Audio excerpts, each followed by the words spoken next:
देख रहे हैं नेक्स्ट 9 न्यूज और मैं हूं आपके साथ मेघा। भारतीय जनता पार्टी की पूर्व राष्ट्रीय प्रवक्ता नुपुर शर्मा के एक बयान ने देश को एक बार फिर से दो हिस्सों में बांट दिया है।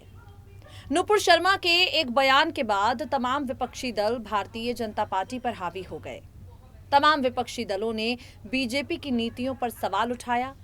अल्पसंख्यक समुदायों के धार्मिक भावनाओं को आहत करने का आरोप भारतीय जनता पार्टी पर लगाया। जब भारत में शुरू हुए इस विवाद का विरोध 7 समंदर पार कई देशों में होने लगा, तमाम इस्लामिक देशों में होने लगा, तब यहां पर भारतीय जनता पार्टी की नींद खुली और बीजेपी ने नुपुर शर्मा को करीब 6 साल के लिए बर्खास्त कर दिया। लेकिन तब तक बहुत देर हो चुकी थी। देर इतनी हो चुकी थी कि देश में तमाम विपक्षी दल भारतीय जनता पार्टी पर हावी हो चुके थे। इस बात में कोई शंका नहीं है कि विपक्षी दल भी विवाद की इस आग में अपनी सियासी रोटियां ही सेक रहे हैं।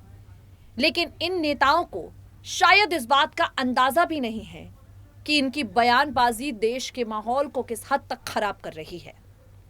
कानपुर में जो कुछ भी हुआ उससे देश अब तक उभरा भी नहीं था कि आज देश की राजधानी दिल्ली में जामा मस्जिद पर विरोध प्रदर्शन हो रहा है।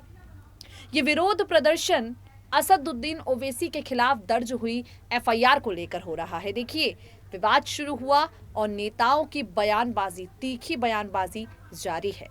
उस तीखी बयानबाजी को अगर भड़काऊ कहा जाए तो कतई गलत नहीं है। जनता पर अपनी छाप छोड़ने के लिए शायद ये नेता सही और गलत का भेद भूल चुके हैं और इसीलिए भड़काऊ भाषण देकर खुद चमक रहे हैं और आम जनता को धर्म के आधार पर बांटकर उनका खून खौलाने का काम कर रहे हैं। इस कड़ी में असदुद्दीन ओवैसी ने बीते दिनों कई विवादित टिप्पणियां की हैं। असदुद्दीन ओवैसी के खिलाफ एफआईआर दर्ज की गई है, जिसे लेकर जामा मस्जिद के बाहर आज विरोध प्रदर्शन हुआ। ओवैसी पर गिरफ्तारी की तलवार लटकी है और किस तरह एआईएमआईएम के तमाम कार्यकर्ता जो सड़कों पर उतर आए हैं उन पर दिल्ली पुलिस का डंडा चला है। अपनी खास रिपोर्ट के जरिए आपको इस मुद्दे से जुड़ी तमाम बड़ी खबरों से रूबरू करवाते हैं। सुनिए जरा। एआईएमआईएम चीफ असदुद्दीन ओवैसी के खिलाफ दिल्ली पुलिस द्वारा एफआईआर दर्ज करने का विरोध एआईएमआईएम कार्यकर्ताओं पर भारी पड़ गया है। विभाजनकारी आधार पर लोगों को उकसाने वाले संदेश पोस्ट करने के मामले में ओवैसी पर एफआईआर दर्ज कराई गई है, जिसका विरोध आज लोग कर रहे थे और 30 लोगों को इस विरोध के दौरान गिरफ्तार किया गया है। ये सभी एआईएमआईएम के कार्यकर्ता थे जो संसद मार्ग थाने के बाहर प्रदर्शन कर रहे थे। एक महिला सहित कुल 33 प्रदर्शनकारियों को हिरासत में लिया गया है और सरकारी काम में बाधा डालने के चलते उनकी गिरफ्तारी की गई है। दिल्ली पुलिस ने कल ही एआईएमआईएम पार्टी प्रमुख असदुद्दीन ओवैसी पर भड़काऊ बयान देने के चलते एफआईआर दर्ज कराई थी। ओवैसी पर शांति भंग करने और लोगों को भड़काने वाले संदेश पोस्ट करने का आरोप लगा था। इस एफआईआर के बाद ओवैसी का पहला बयान सामने आया, जिसमें वो ट्वीट करते हैं और कहते हैं, ये पहली एफआईआर है जिसमें ये स्पष्ट नहीं है कि मेरा अपराध क्या है।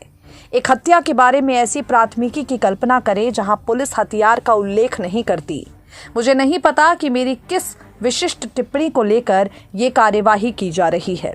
आपको बता दें, दिल्ली पुलिस द्वारा सोशल मीडिया पर भड़काऊ बयान देने को लेकर सख्ती लगातार दिखाई जा रही है।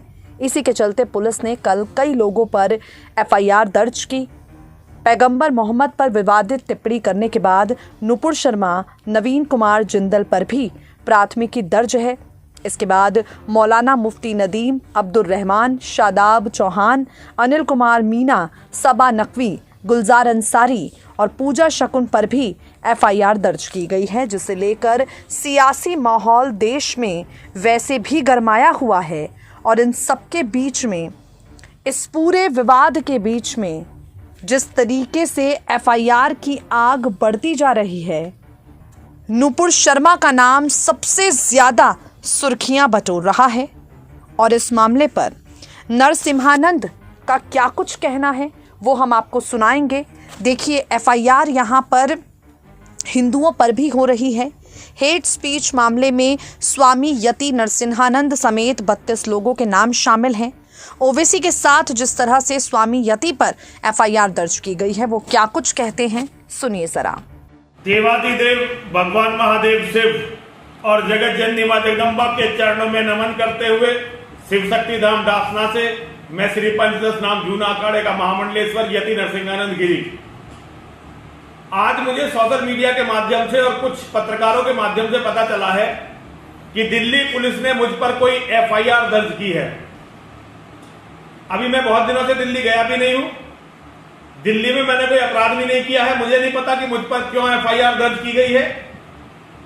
हो सकता है कोई कारण हो जिस पर उन्होंने मुझ पर एफआईआर दर्ज की हो, या ऐसा भी हो सकता है कि कट्टरपंथी मुसलमानों का इस देश में बहुत वर्चस्व बढ़ गया है, उन्हें खुश करने के लिए मुझ पर यह एफआईआर दर्ज कर ली गई हो। जो भी है, मुझे बहरहाल पता नहीं है कि कारण क्या है कि मुझ पर किस बात के लिए एफआईआर हुई है। मुझ पर दिल्ली पुलिस के किसी अधिकारी ने मुझसे संपर्क नहीं किया है। मुझे नहीं पता है कि मुझ पर क्यों एफआईआर की गई है। जैसे ही मुझे पता चलेगा मैं आपको जानकारी दूंगा, लेकिन अभी मुझे नहीं पता है और मुझे नहीं पता है कि दिल्ली पुलिस मुझसे क्या चाहती है। बहरहाल कानून में जो भी वो कहेंगे, जहां जाने आने के लिए कहेंगे, मैं वहां पहुंचूंगा, क्योंकि मैं हमेशा से कानून का सम्मान करता रहा हूं। विश्वास तो है नहीं मुझे कानून पे, अदालत पे, पुलिस पे। विश्वास बिल्कुल नहीं है मुझे इन पे, क्योंकि ये हिंदू विरोधी हैं, जिहाद समर्थक है। लेकिन फिर भी मैं एक सभ्य नागरिक की तरह जो ये कहेंगे उसे पालन करूंगा, कानून का पालन करूंगा।